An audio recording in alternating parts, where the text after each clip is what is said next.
America, where everyone is seen as equal, where discrimination is a thing of the past, where people are free to be themselves.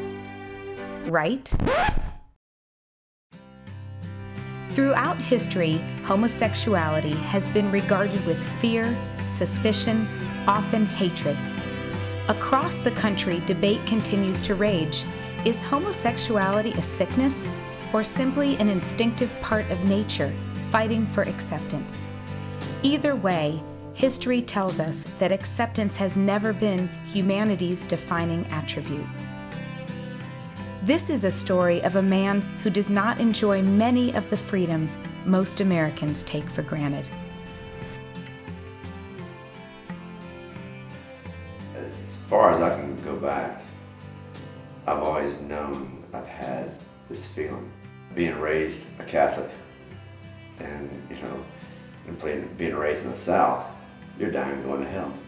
I remember I was a little kid, just praying and praying and praying, saying, oh God, just take these thoughts, out of my mind. Take them away from me. Because, this is not right. This is not right. I don't want to go to hell. I'm a nice guy. And I was like 6. I went skating. And, you go up there and get your skates. This guy gave me white skates. He gave me girl skates. And I looked like, why is this? I said, you gave me girl skates. And he goes, I didn't recognize that you were a boy. And that devastated me. And I was like in probably the first, second grade.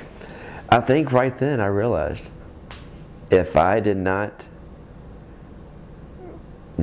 beef it up, if I didn't, act a little bit more like a boy, that I was going to have some issues. He gave me white skates, asshole.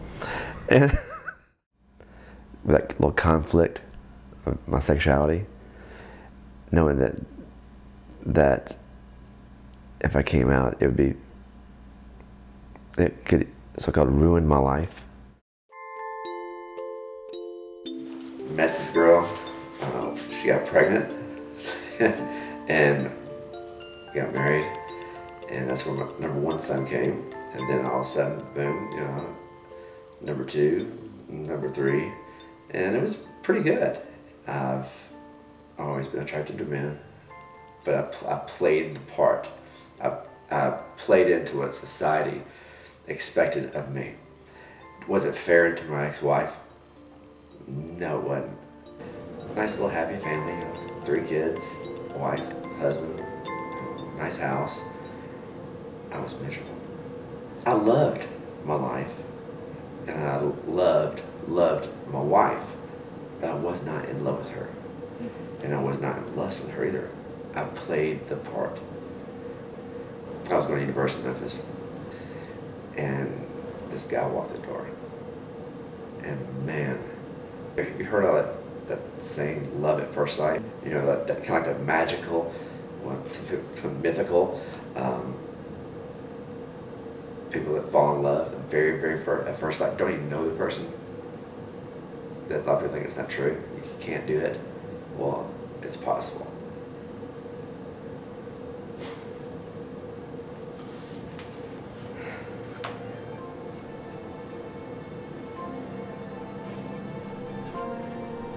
That's when my life changed.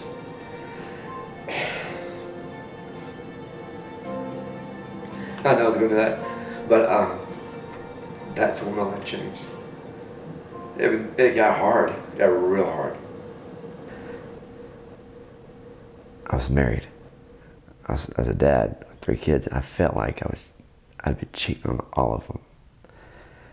And so there was a lot of guilt. And he had a lot of guilt too, because he felt the same way. So he had a lot of guilt that he'd be cheating, hurting my family's relationship with my family. 6 months later, something did happen, and then I knew that was so natural. It felt right. Still feels right. 20 years later, we're still together. 20 years. be a single parent.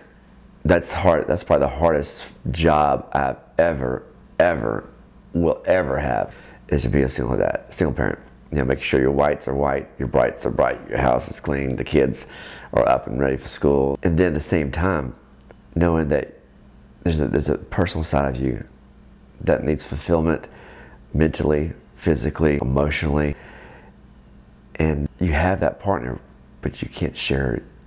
I had a life with my kids, and then if they went to go see their mother on the weekend, then I had like a weekend life with him. And you know, some people think it's boring. You know, it's just basically just doing stuff around the house and just going to Lowe's or Home Depot or something like that. But that was our time together. But my kids, I knew I had to be true to myself. For some reason, for them, I had to tell them. Allie, actually, I told her first. And the boys, I was talking with them. I knew I was going to tell them that night.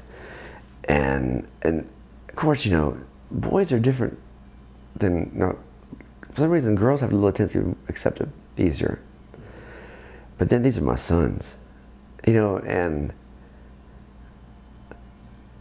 I don't want to look bad in their eye. You know, their dad, you know, I want them to be proud of me. You know, all these little fears that you have. You know, will they accept me, or will they be ashamed of me?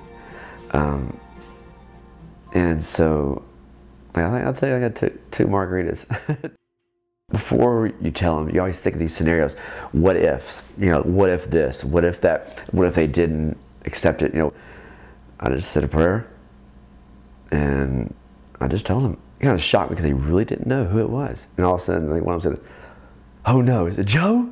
And I was like, "Yes." "Oh no, Joe's gay." I said, "Well, yeah." And so they said, okay.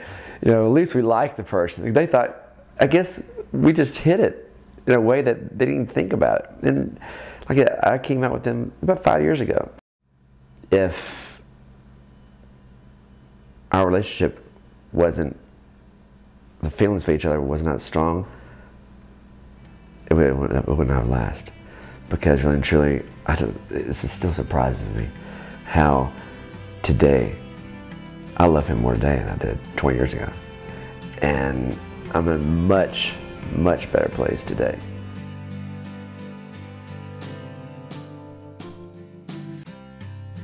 Will America ever fully accept homosexuality?